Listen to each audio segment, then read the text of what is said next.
InterServe is an organization that works in the St. Paul and Minneapolis area synods, sending associates, that's me, out to congregations who are in that liminal land of figuring out what's next.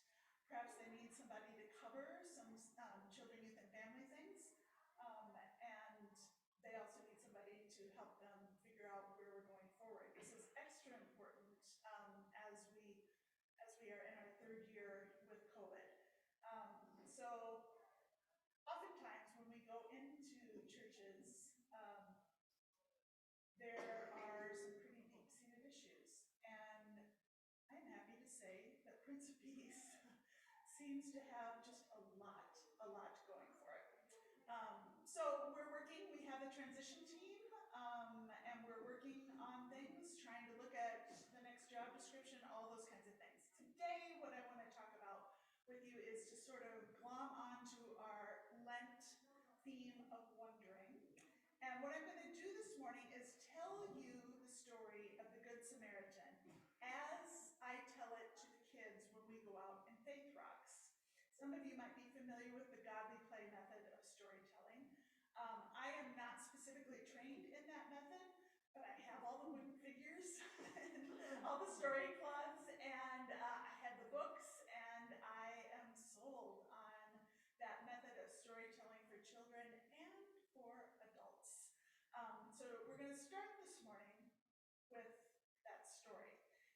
If you were kids with me, you would gather around a circle. We would be sitting on the floor. You can sit in chairs with your coffee, and you can watch what happens up on the screen. This is a storytelling technique that has Montessori roots, and so we use faceless wooden figures.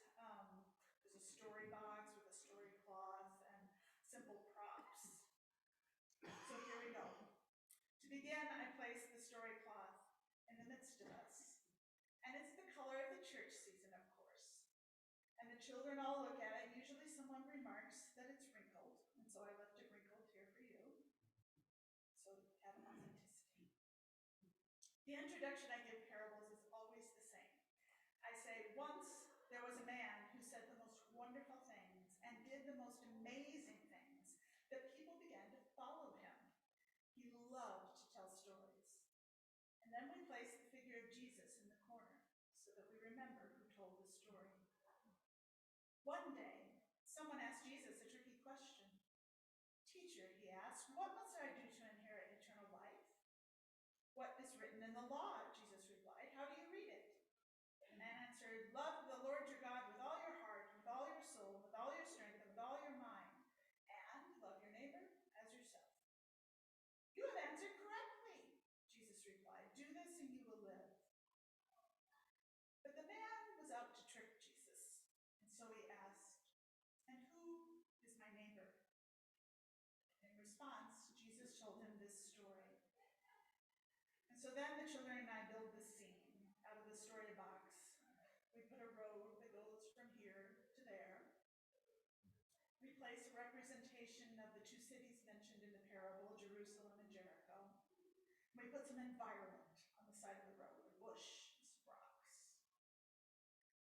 And then I tell the story straight up using the wooden faceless figures for the characters. I do not call the Samaritan good. I just call him Samaritan. Just like priest and Levite, there are no modifiers in the story.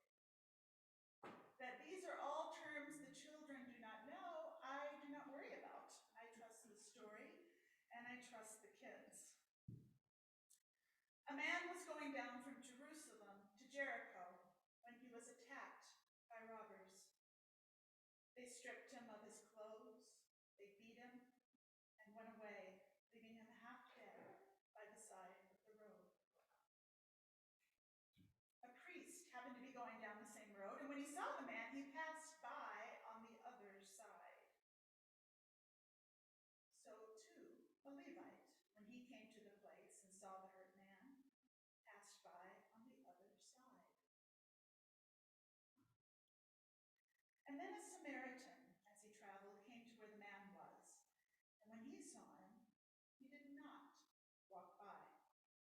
Instead, he went to him and he bandaged his wounds, pouring on oil and wine. And then he put the man on his own donkey and brought him to an inn, and there he took care of him. The next day, he gave the innkeeper money and asked them to look after the hurt man. When I return, I will reimburse you for any extra expenses you may have, the Samaritan said.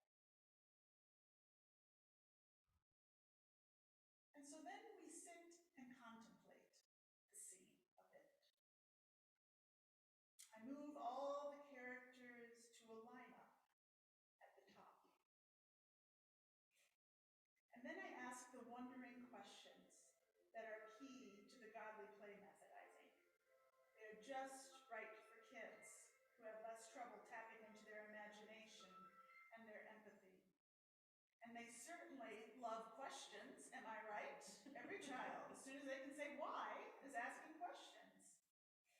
And I always think that one of the most important things we can do for faith building with kids is to help them ask bigger and more beautiful questions. The wondering questions that are so central to godly play storytelling are beautiful questions. They're big. And they're designed to crack open the biblical text as well as a biblical imagination in us. These are questions that can lead us down an empathetic path. They're questions that resist easy answers. Certainly they can't be answered with a reductive yes or no. Children understand these kinds of questions at a deep level. And yes, these wondering questions were the inspiration for our Lenten theme, I wonder. So here are some wondering questions around this parable. I wonder if the person left hurt on the side of the road has a name.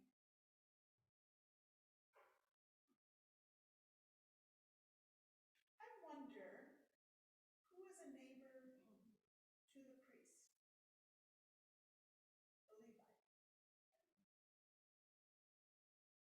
I wonder why the Samaritan stops to help. The last question I always ask when I tell parables is this. I wonder where you are in this story.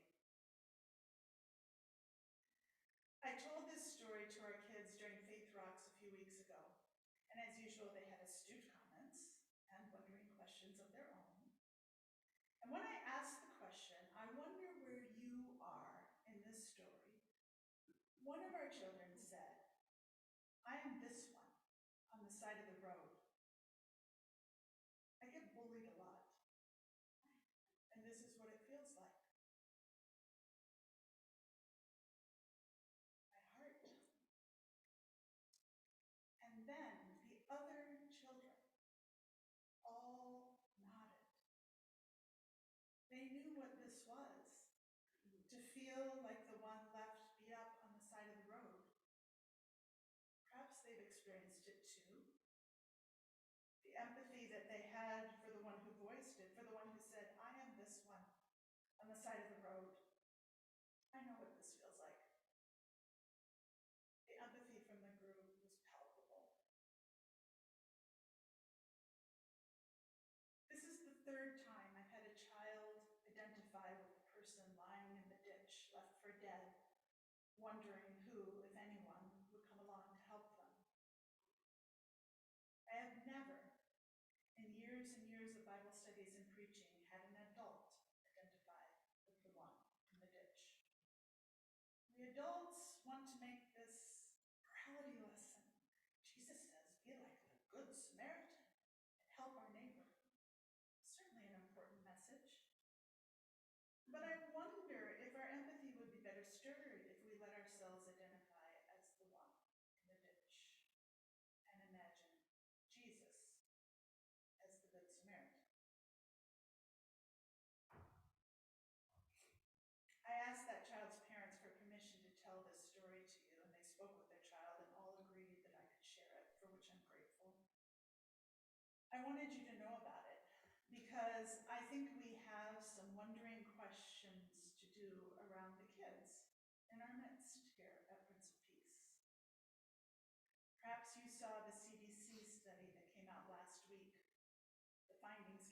surveys given to teenagers across the country. 3 in 5 girls felt persistently sad and hopeless, a marker for depressive symptoms in 2021. This was up nearly 60% from 2011. 1 in 3 girls has seriously considered attempting suicide. This is double the rate for boys as measured by these surveys, though perpetuating violence, particularly sexual violence, is way up in boys. And there is evidence that depression in boys often presents as irritability and aggression, not the profound sadness and hopelessness that we might think of and that the survey asked about. So these violence markers are being watched quite carefully. Another finding, there's high levels of violence, depression, and suicidal thoughts among lesbian, gay, and bisexual youth. More than 1 in 5 of these students reported attempting suicide in the year before the survey. On a handful of topics, the survey results suggested teenagers were doing better than in previous years, thanks be to God. They reported lower rates of illicit drug use and bullying in school, for example. And teenagers are having less sex with fewer sexual partners than in previous years. But the rates of sadness are the highest reported in a decade, reflecting a long brewing national tragedy only made worse by the isolation and stress of the pandemic. Here is a quote from Dr. Kathleen Ethier. I'm not sure I'm saying her last name correctly, Ethier. She's the head of the CDC's adolescent and school health programs. She says, I think there's really no question what this data is telling us. Young people are telling us they're in crisis. Sorry to have such a sober message this morning. Remember, I started with, I think Prince of Peace has a ton going for it, and we have such wonderful children and youth and families in this congregation. But the time is now for organizations, communities like the church to support families in new ways. And so, this morning, I want us to think together a little bit about what that support might look like. But I want to do it through the godly play sort of way, which begins with putting yourselves in the shoes of those we're talking about. And so, I have some questions. What I would like you to do is to put yourself in small groups of 3, 4, 5. Whoever's sitting around you is just fine. I'm going to give you a sheet of paper. There are 4 different sets of questions, and each set has 3 questions. So if someone in your group would read the wondering question and just allow everyone to sit for a little bit with that question, and then read the next one, sit again, and the next one, and then start your conversation. What I will caution you against, remember how I said adults always want to make it into, we're gonna fix it, we've got ideas, and I'm sure you do. What I would like you to do this morning is to put yourself in the footsteps, in the seats of the kids and the youth and the families here in this congregation in 2023. Okay? So, as soon as you've formed your groups, I'll come and give you a piece of paper, and we will take probably 15 minutes. And I'd like a lot of that to be silent reflection. Pretend you have a story cloth in front of you and stare at it while your heart thinks about it, all right? If you feel strongly about not being in a group, I'll just give you a set of questions, but then you have to come up and speak. I told my husband yesterday, I don't like being put in small groups. I'm not sure why I'm doing this to them, but I think it's good for the conversation. All right, so get your groups. Here I come. Have the crowd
Wonder what it's like to be a leadership background.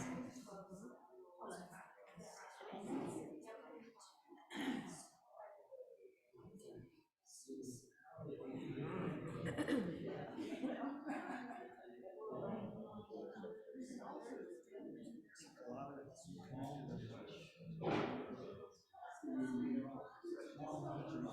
Wonder who is a neighbor to their parents. I wonder who loves them. Yeah.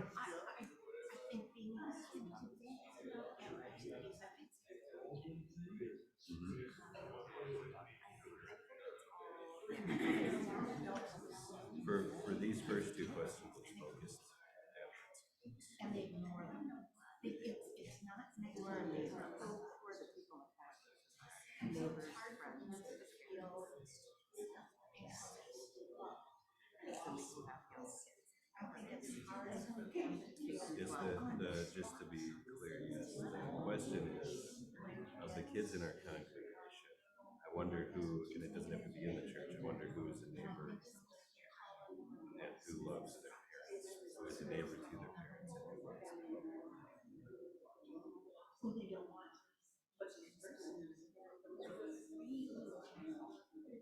and I think the one that I really like is Come from different places. Yeah, you see the Different support groups. I think that's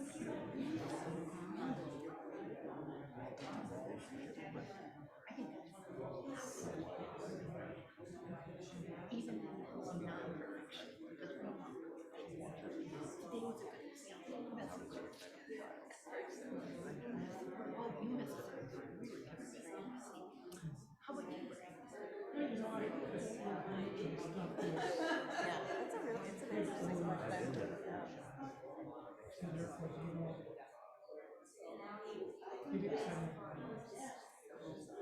I'm on the transition committee, so it's the, well, you're not, but it's like, it's me and some of the other parents around our age that have kids that are kind of, yeah, Eric is on that.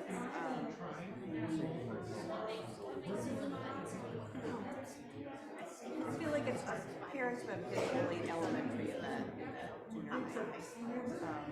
And I think our experience is probably slightly different. I think a lot of our experience has been through music here in general.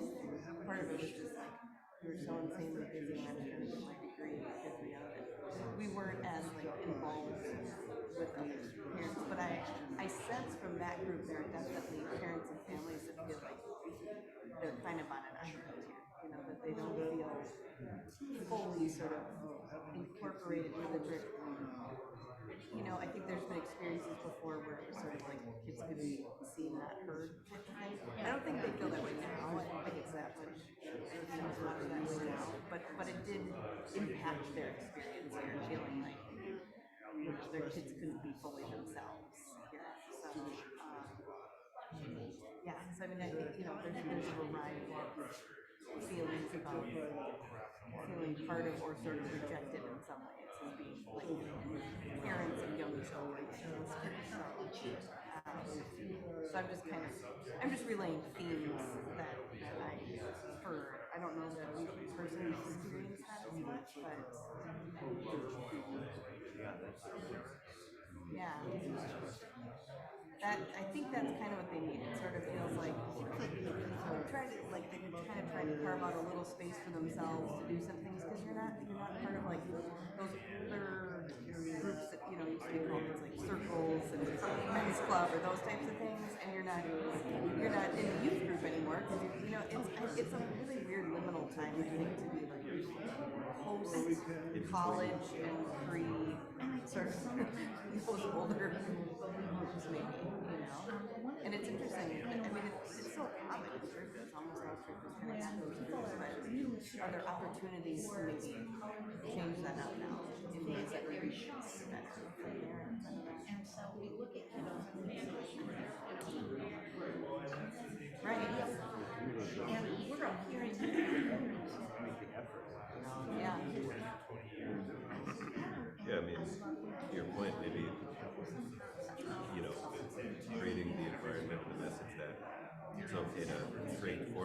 groups, and it doesn't.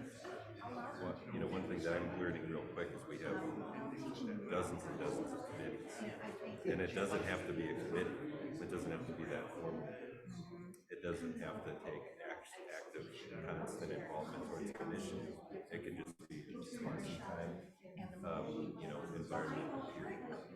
Yeah, what are the spaces where parents are kind of doing their own thing in a way because they're kind of in the same stage in life and supporting each other?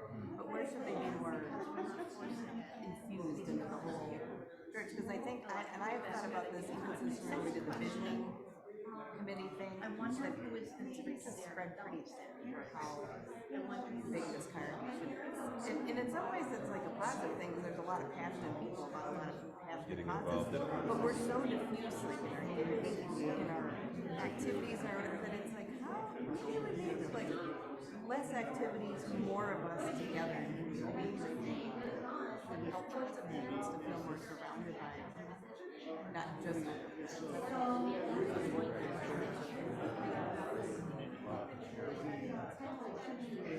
Yeah.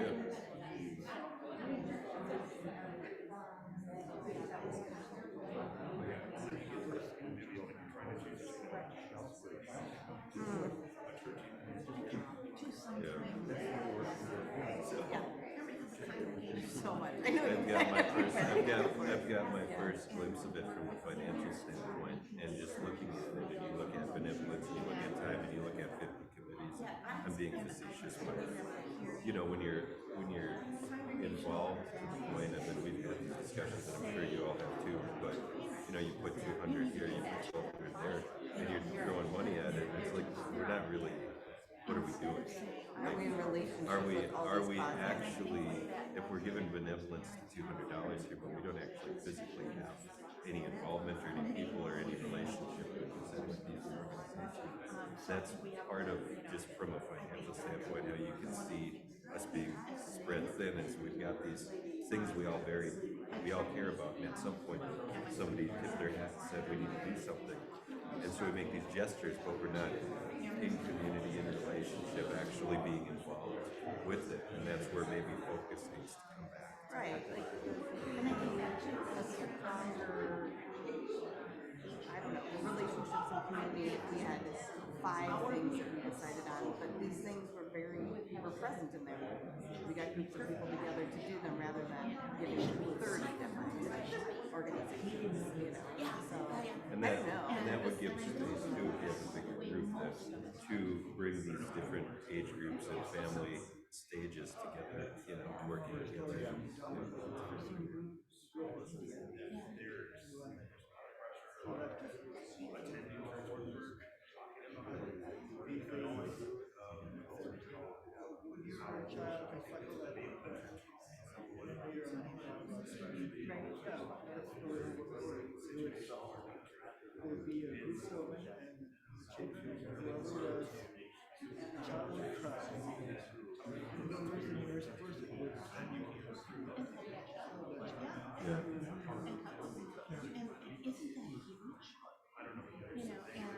And the church.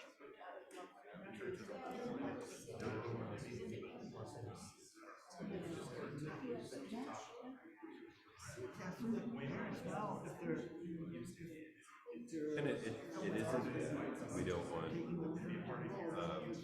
to be open to all different ways of giving. And some people want, need or want that easy use. But then, again, like you said, being intentional on the other side of it, how we repurpose it or use it, or, bring it into reality. We were talking about this last night. I have a friend who I teach with at the University of Minnesota who's also a therapist. Particularly, she is a therapist for trans and LGBTQ youth. And so, she, of course, talks to young people about suicidal ideation kind of things a lot. And she doesn't come from kind of a positive psychology view. She comes from more of a community psychology. And I said, well, what do you try to do in therapy? Like, what is your purpose? And she said that A few more minutes to wrap up. helping people find Share meaning and our conversations a bit. basically meaning and purpose and community. Purpose and community. So she's like, if I can help young people find what their purpose is or find multiple purposes in their life and build a community, that is so much stronger than any sort of psychological tool or test, or she's like, we pathologize people all the time. I don't like to think of it that way, but part of me wonders, you know, in like her giving, and I know those statistics, just being in youth development, I saw that come out last week, but yeah, you have to want, I mean, COVID just sort of doubled down on the isolation that a lot of young people were already feeling. I think like moving from more personal relationships to sort of those social media type of things. I think the double whammy of COVID and living online has been so detrimental to give people a sense of self and confidence. You know. How would it be at church? Yeah, at church for the kids. I think this brings it full circle from we were talking about, you know, who loves adults, but the main point of putting yourself All in right, having them be let's finish up and come back in together. these communities. I'm just, so you don't know all the other questions that were asked, except for the ones that I gave you. So I'm just going to read out some questions. If that is a question from your group, and you have somebody in your group who would volunteer to sort of sum up what you talked about, that would be great. Remember, this isn't about answers, this is about wonderings. So we just kind of want to share the conversation if we can. All right, for groups who had, I wonder what it's like to be a little kid in worship at Prince of Peace. Anybody want to share?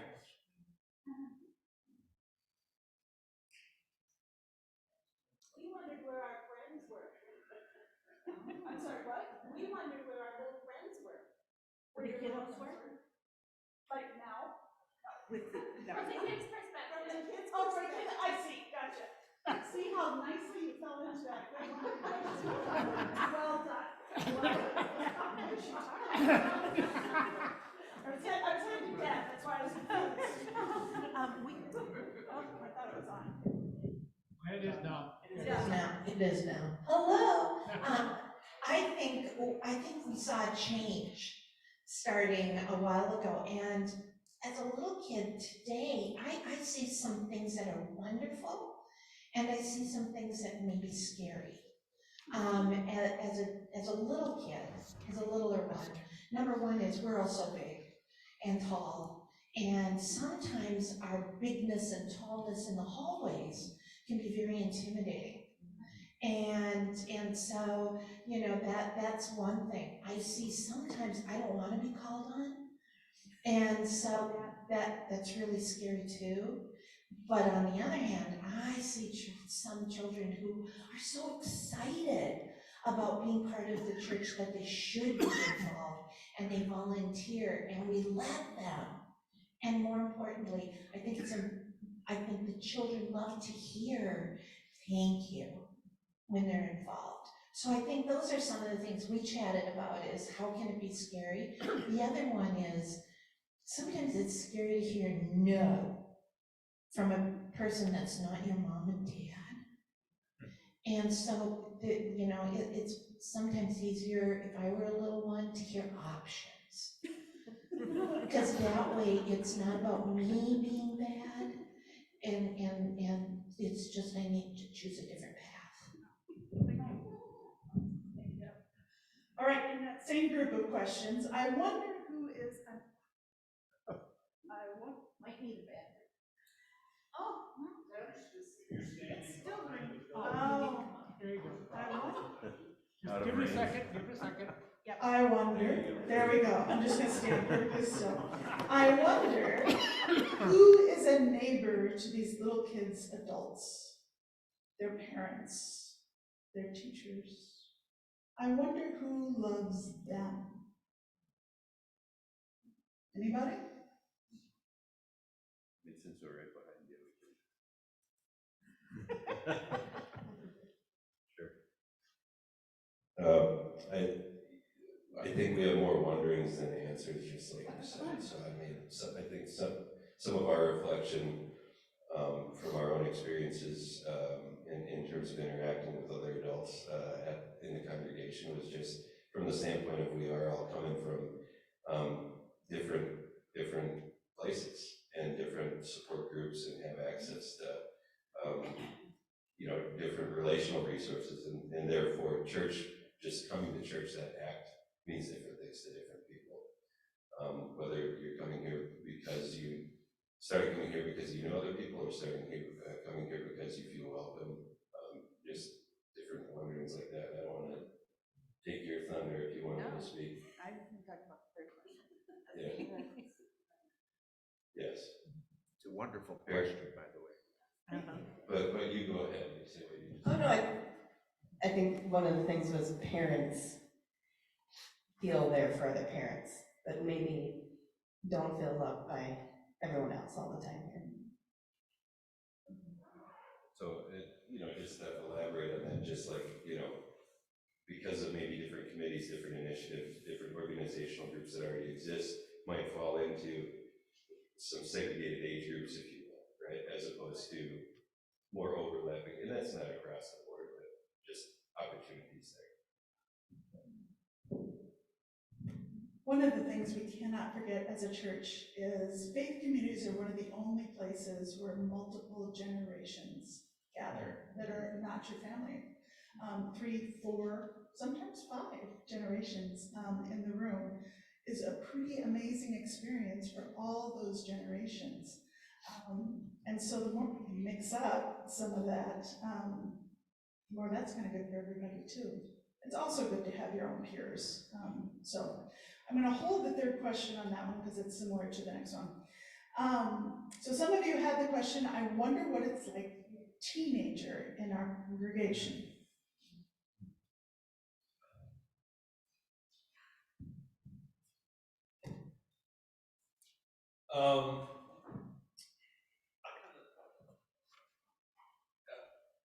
I'll say that.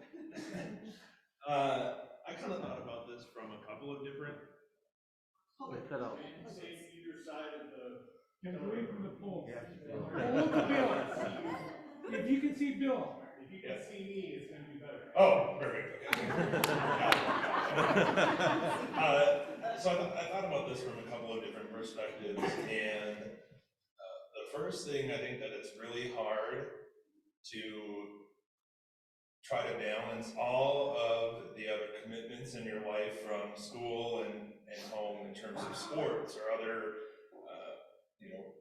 committees or councils at school that you're a part of. There's so many at school that are even being added every single year, and you're encouraged to be involved in every single one of them. So maybe your schedule's booked from 6:30 in the morning until 4 or 5 in the evening, and then you're still supposed to make time to come to youth group in the evening. Like, when are you supposed to do your homework, and when are you supposed to get sleep? And so it's just hard to make time for that. And then sporting events happen on the weekends, so Saturday and Sunday tournaments, and are you supposed to miss games for coming to church? Because then if you miss games, then you may not get to play in the next one, or you may get, so there's just a lot of schedule conflicts there. And then there's a lot of pressure when you do come to church, because maybe you don't have the mental capacity to come and be involved in youth group and be involved in this and that and all these different events. And so it just feels like there's so much pressure around coming to church and being involved in everything here, and then also being involved in everything at home and everything at school. So I think that's one part of it. And then the second part I thought of is, from a teenager perspective, maybe you're getting some of it, but not all of it. But the name of, I think, the church in general has kind of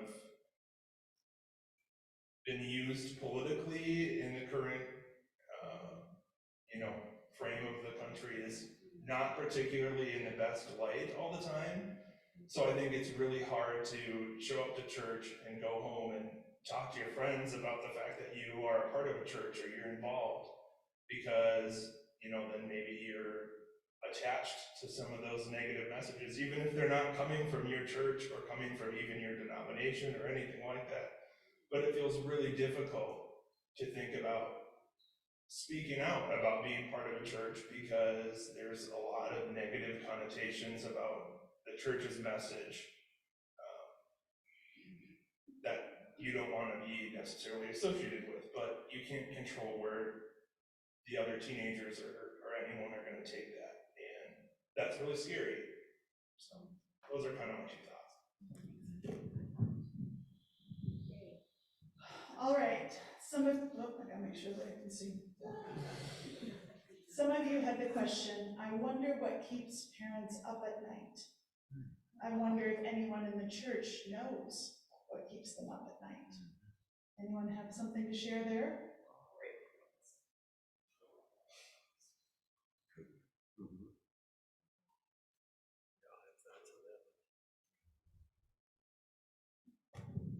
Yeah, so our group talked, we were fortunate, we've got kids of different ages here, right? And or at least within our group for all of us, and there's gonna be different things that are gonna keep us up at night. But a couple of the main ones are knowing that your kids always have a place to fall, knowing that they feel safe and that comfortability at home, and you're instilling in them values and morals and different things like that, and that they can always come back to you no matter what their age, 20s, what have you.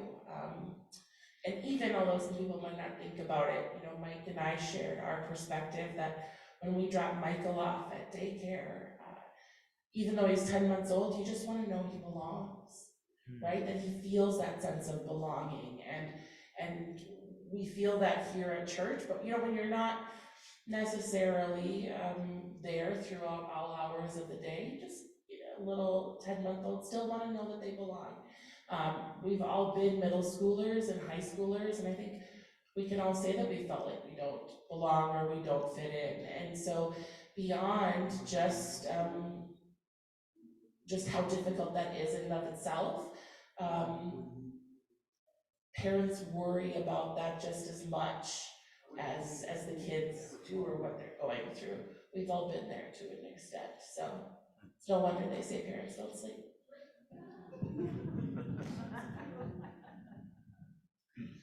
All right, I wonder how stressed families trying to bring up faith-filled kids know they're an important part of our community. Anybody want to speak to that? Yep. Just to tie in with the last question, and I recognize how fortunate I was, but in growing up, I grew up with my father as a varsity hockey coach, and I grew up with 3 siblings playing sport, or 3 of us all playing different sports and running different directions, and times have changed, right? It's no longer, I went to high school 2001 to 2005, not that long ago, but long ago to have an impact. But times have changed a little bit, and I realized I was fortunate in this dynamic or part, but my dad had a philosophy when it came to all of his players, and the first thing was 3 things come before hockey, and that was your faith, that was your family, and that was school. And in a lot of ways, we've lost sense of kind of all 3 of those. So more so a challenge, I think I would make to any parent, and Mike and I consider it too, is if you haven't asked the question, you don't know the answer. So hockey and basketball, the majority of your games are played on Tuesdays and Thursdays during the week. Wednesday night was always church night. And so you can assume that maybe they won't be allowed to play in that Thursday game. But we at least have the power to ask those questions that maybe as parents would leave us feeling like we'll be the single ones out, but we don't know an answer until we ask, and you'd be surprised. And I will tell you, the only reason that philosophy changed, and not because I do think my dad is great, but not because of that, but was because he was asked that question by one of the moms of his players that said, my kid will either be benched every Thursday, can we make this work somehow? And it's different for each family, but we won't know answers, or don't have those answers until we ask those questions. All right, one last big question that some of you got, but we can all work on thinking about. I wonder how we at Prince of Peace are neighbors to families. I wonder how we at Prince of Peace are neighbors to families. How do we love families? And we're all a part of families. I guess I'm defining it as families with children up through high school. I can make sure I can see them.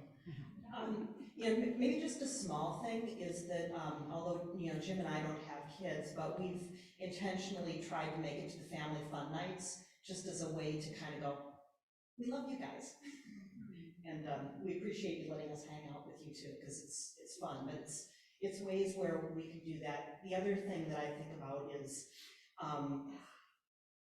the awareness that church is not the same as it is when I grew up. I mean, you grew up with big youth groups, big Sunday schools, and that's not where the reality is at right now. So it's a matter of understanding that we need to meet the families where they're at, and experiment and try different things, and things are going to work and things aren't going to work, and it's all okay, but it's mostly letting the families know that we love them and that we want to try to help. I just want to add to that. I think it's helpful to have an open heart that we might have something for this generation that is better than what all of us grew up with. It's very easy for all of us who grew up with Sunday school and youth group and vacation Bible school and all those things to think, gosh, that I want children to have that same opportunity. What if we have something better? We won't know until we try. So, this strange time that we're in as a culture and as humanity, especially considering the pandemic, I think might still offer us some options that would be worth, as Karen says, trying. Not everything will work.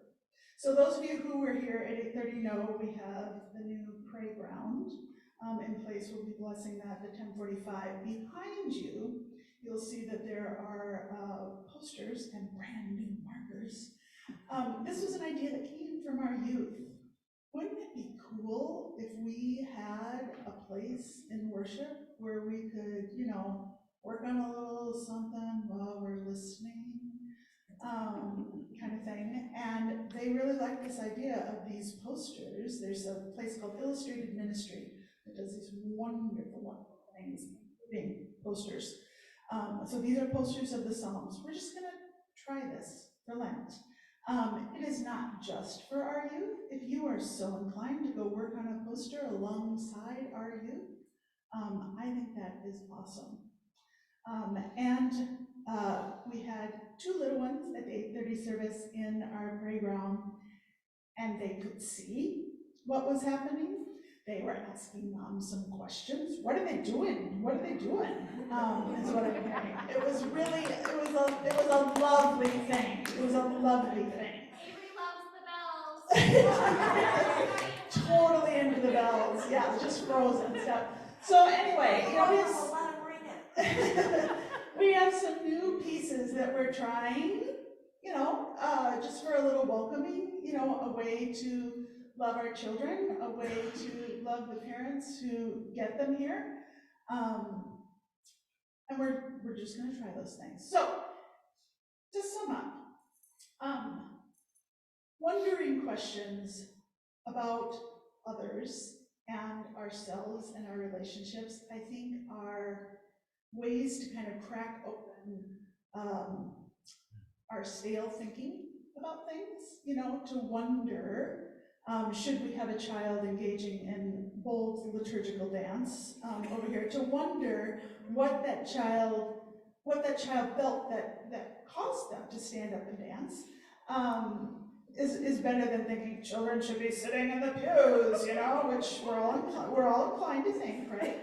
I just feel like it opens things, and to open and think about, I am the oldest generation in this room. I wonder what my role could be with these teenagers. Could I go color with them? Those kind, you understand what I'm saying. I hope you understand what I'm saying. Wondering questions sometimes cracks us open to a new relationship. I love telling stories with the Godly Play method because those kids, and it's happened with every group of kids I've ever done it with, takes a couple times to get in the rhythm. But once we get to those questions, they stare intently at the story cloth. They think about the questions. Sometimes they answer, I tell them they don't have to, so they think. Sometimes they offer questions of their own, always illuminating when they offer questions of their own. So we have taken that and put it into our Lenten theme. I wonder, we're going to wonder around all kinds of things today. It's on forgiveness through our series in Lent, and I hope that it helps us all sort of begin to embrace that, I believe, spiritual practice of wonder. So, if there's any other comments, yeah.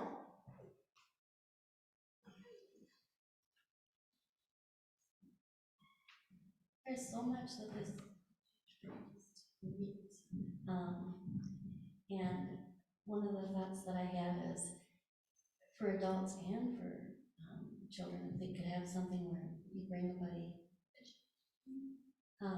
There's a lot of families out there that have single parents that might like go to a place where they can just get a break for a little bit, but it also would give the child community and a positive, place to be. Yeah, it's an important reminder. My kids, when my kids were growing up, they were in a church where people came from 50 zip codes, and so in the youth group, there were, 16 high schools represented here in the Twin Cities.